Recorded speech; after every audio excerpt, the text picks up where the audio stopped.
Hello my dear மக்களே, இன்றைக்கி ஷீலா மீன் குழம்பு எப்படி செய்கிறதுன்னு பார்க்கலாம் வாங்க. இன்றைக்கி ஒரு புதுவிதமான ஸ்டைலில் செய்ய போகிறோம். வாங்க எப்படி பண்ணுறதுன்னு பார்க்கலாம்.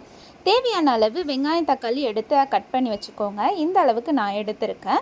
ஸோ அதே அளவுக்கு நீங்களும் எடுத்துக்கோங்க. இன்னும் கொஞ்சம் எக்ஸ்ட்ரா வேணும்னா இன்னும் கொஞ்சம் எக்ஸ்ட்ரா வெங்காயம் தக்காளி வெட்டிக்கோங்க.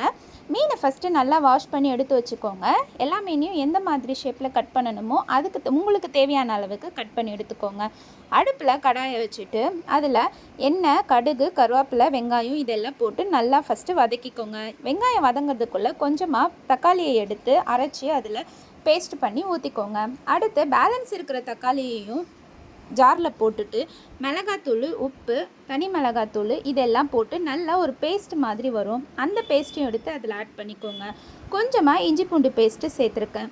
அதுக்கப்புறமா அதை நல்லா வதக்கி விட்டுக்கோங்க. அது நல்லா வதங்கினதுக்கப்புறமா புளி கரைசல் எடுத்து அதில் ஆட் பண்ணிக்கோங்க. இப்போது புளி தண்ணி எல்லாத்தையும் ஊற்றிட்டு அதுக்கப்புறமா எக்ஸ்ட்ரா எவ்வளோ உங்களுக்கு குழம்பு வேணுமோ அதுக்கேற்ற அளவுக்கு நீங்கள் தண்ணி ஆட் பண்ணிக்கோங்க. தண்ணி ஆட் பண்ணிவிட்டு நல்லா கலக்கி விட்டுட்டு இப்போது மூடி போட்டு மூடி வச்சுருங்க. அது ஒரு 10 மினிட்ஸ் கொதிச்சதுக்கப்புறமா மீன் கழுவி வச்சுருக்கிற மீன் எடுத்து அதில் போட்டுக்கோங்க. அதை போட்டுட்டு 5 to 10 மினிட்ஸ் நல்லா அது வேகட்டும். வெந்ததுக்கப்புறமா மீன் குழம்பு நமக்கு ரெடி ஆகிடும். இந்த வீடியோ உங்களுக்கு பிடிச்சிருந்ததுன்னா மறக்காமல் லைக் பண்ணிவிட்டு அப்படியே நம்ம சேனலை சப்ஸ்கிரைப் பண்ணிக்கோங்க. பக்கத்தில் இருக்கிற பெல் ஐக்கானை கிளிக் பண்ணி வச்சுக்கோங்க. அப்போ தான் நாங்கள் போடுற வீடியோ உங்களுக்கு உடனுக்குடன் நோட்டிஃபிகேஷனாக வந்து சேரும். ஃபைனலி கொத்தமல்லி அப்படியே தூவி விட்டுட்டிங்கன்னா மீன் குழம்பு ரெடி ஆகிடுச்சு. நெக்ஸ்ட் வீடியோவில் பார்ப்போம். பாய் பாய்.